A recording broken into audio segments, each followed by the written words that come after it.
Alright folks, I've strictly used Glocks in the last 15 years, whether professionally or as a private citizen. And believe me, I've made plenty of mistakes when it comes to upgrading them. With that being said, I put together a list of 5 essential upgrades for your Glock. Let's jump right into it. Believe me, you're gonna like it.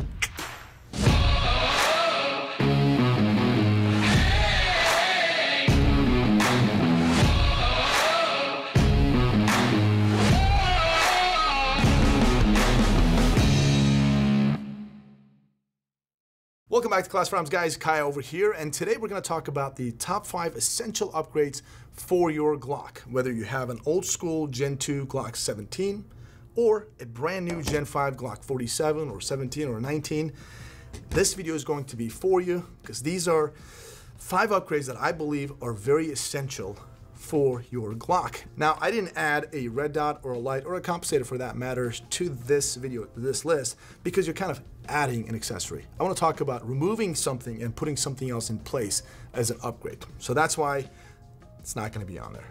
So with that being said, let's dive right into it.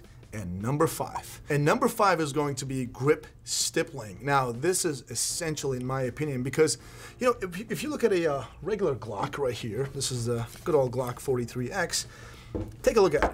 The factory kind of gave us a little bit of stippling right here. It's not all that aggressive. And believe it or not, you may find yourself in a situation where it's wet.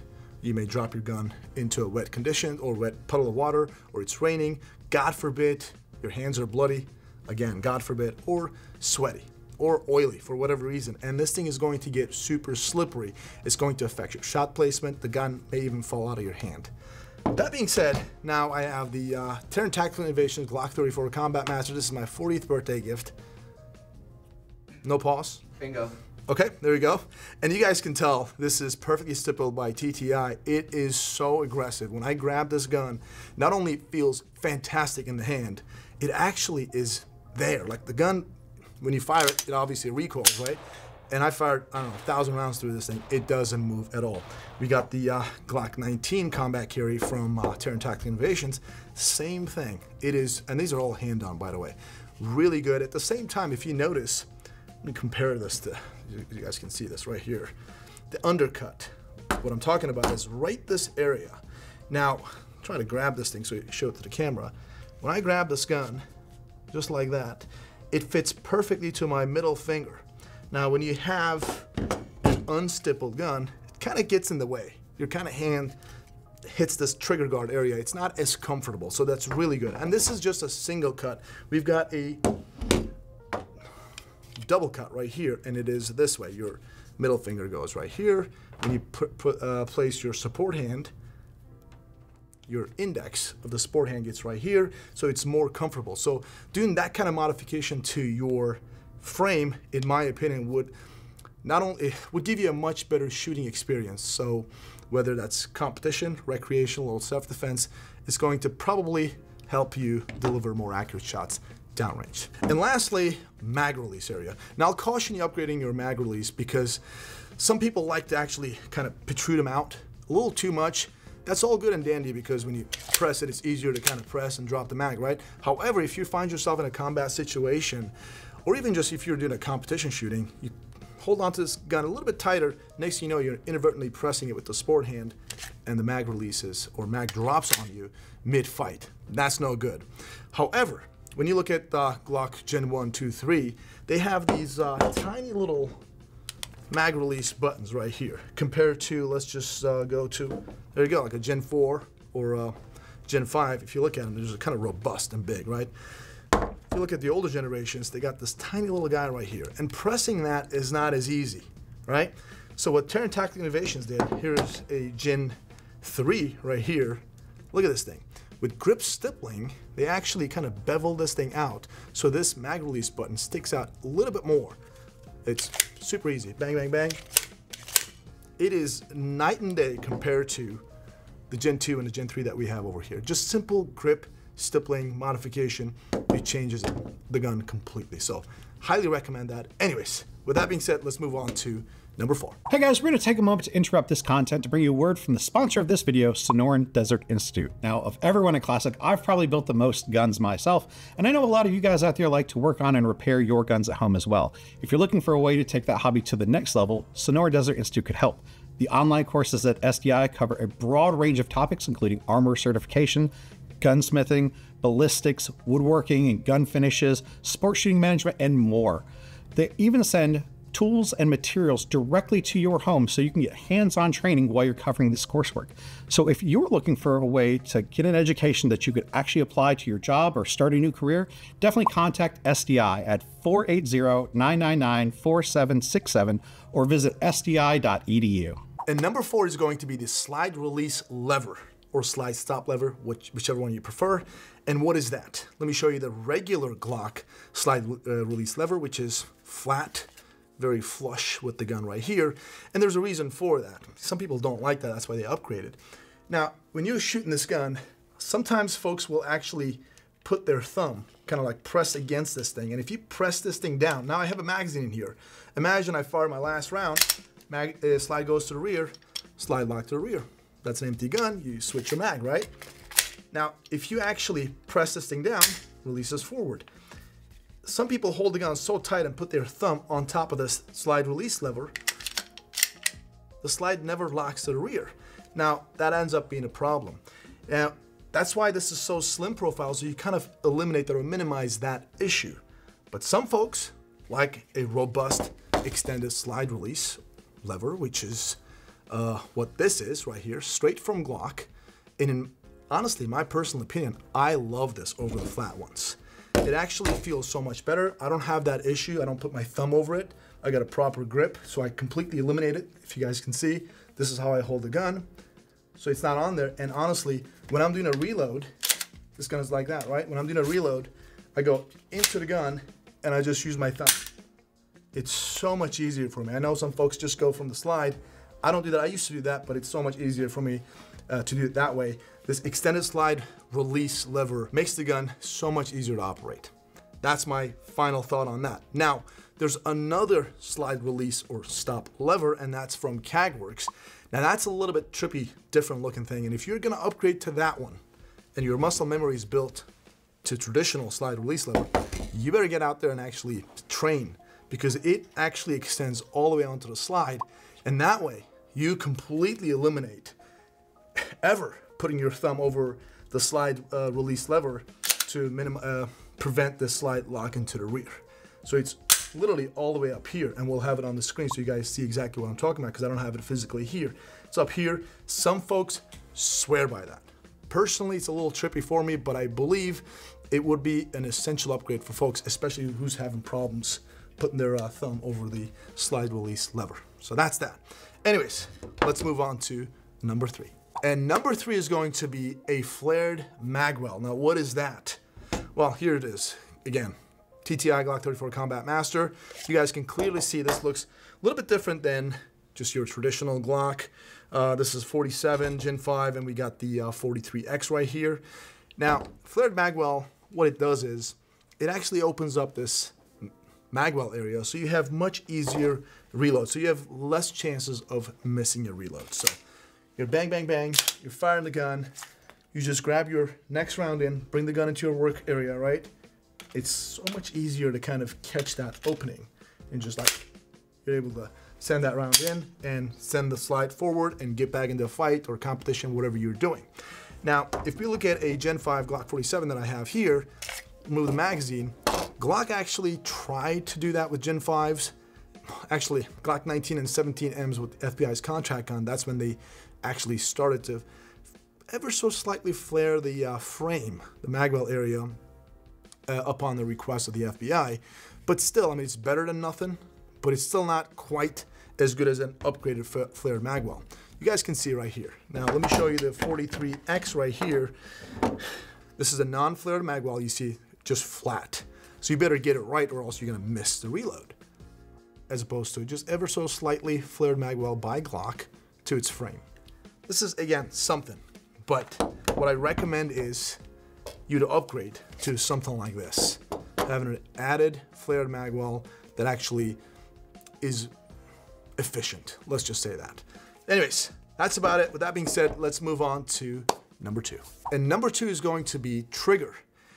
Now, Glocks actually come from the factory with a pretty good trigger when it comes to reliability. And let me actually demonstrate that to you. It's mag out. These guns are, by the way, all checked for clear prior to filming this video, but I still do it just so you guys can see that safety is extremely important.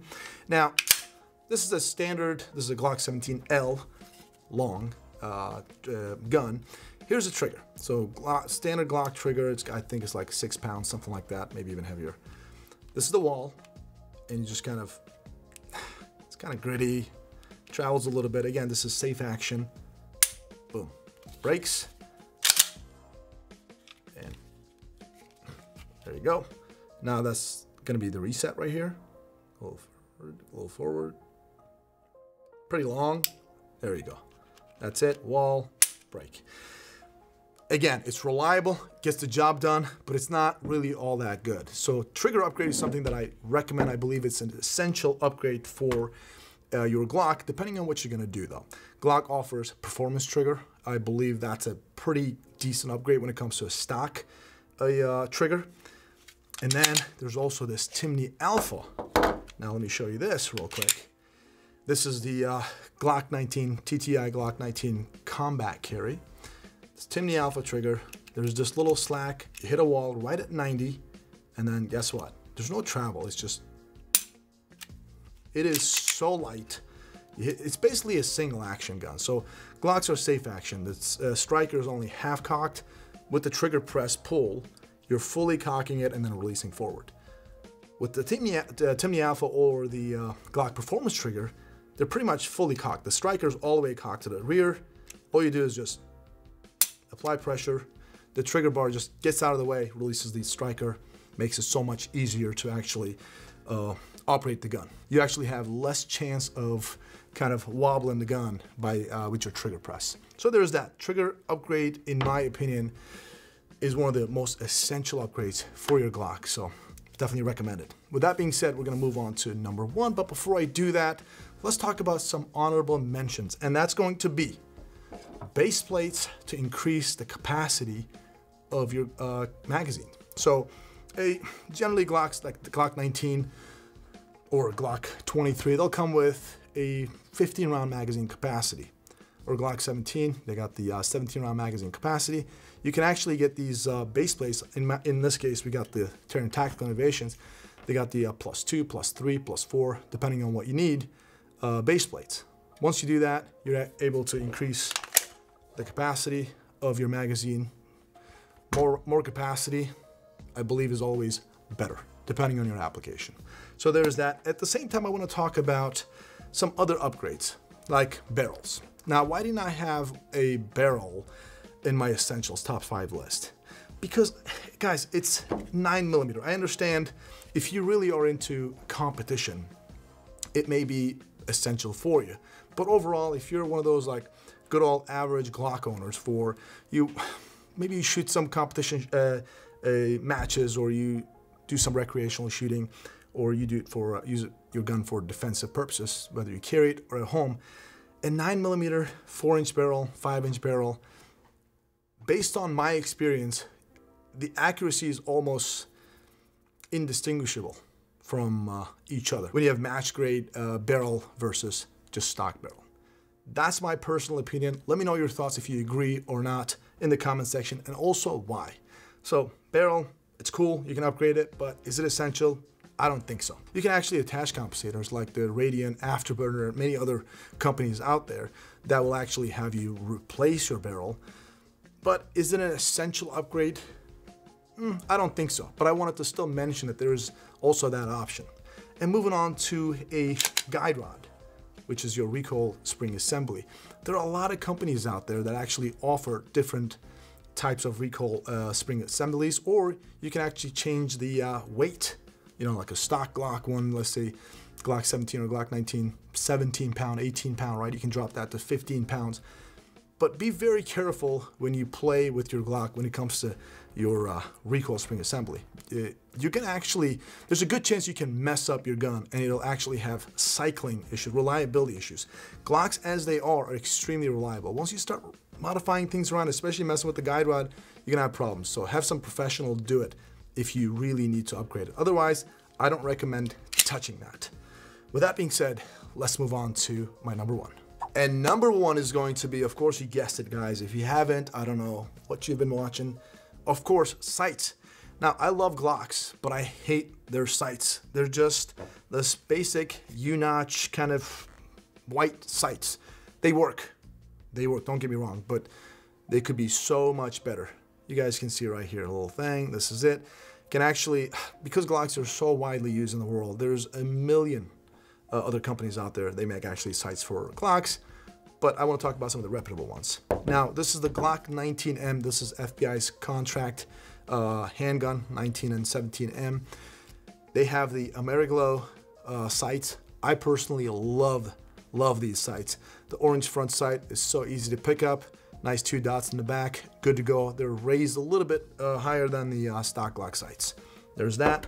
Now moving on to this other option right here. This is the Terran Tactical Glock 19 Combat Carry. Now it does have a Trijicon SRO for a red dot, but backup sights right here. This is TTI's fiber optic sights. So they're pretty good to go. You guys can see right here. And then moving on to Shadow Systems DR920P. Night vision sights on a Shadow system. Now these are a little bit different. You got the little triangle cut right here, a little bit higher, almost suppressor height sights, but these are actually a co-witness sights right here. It's got the tritium front sight, which is super easy to pick up, good height, good dot, just overall so much better than the original Glock sights. What we don't have over here also too that I really recommend, Dawson Precision and also Trijicon. Now Trijicon is going to be pretty similar to the Magwells that we have over here, but they got a little bit differences too. So Dawson Precision, Trijicon, TTI's fiber optic, night vision, Magwell. These are some really good options if you want to upgrade your Glock sights. In my personal opinion, you should. And I know it's the era of red dots. Clearly, there are a lot of great red dot companies out there. They make some awesome products. And still, no matter how good they are, there's battery life and certain weather conditions, or you could damage them and they may fail. So you always want mechanical sights to kind of back you up. And these are pretty good options to upgrade your Glock's original sights. These are my thoughts. Let me know your thoughts in the comment section. Do you guys agree with me or not? I want to know all of that in the comment section. Also, I want to know your top 5 essential upgrades for a Glock. And let me know why, okay? A lot of times, you know, I read the comment section, so people just make certain comments, whether good or bad, doesn't matter. But they never talk about why. I want to know why. I want to know your thoughts. Anyways, guys, I hope you guys enjoyed this video, and hopefully you picked up certain things that'll hopefully help you out in your upgrading process to make the Glock, your own. Anyways, I hope you enjoyed this video. Thanks for tuning in. We appreciate your business. God bless, and we'll see you on the next one.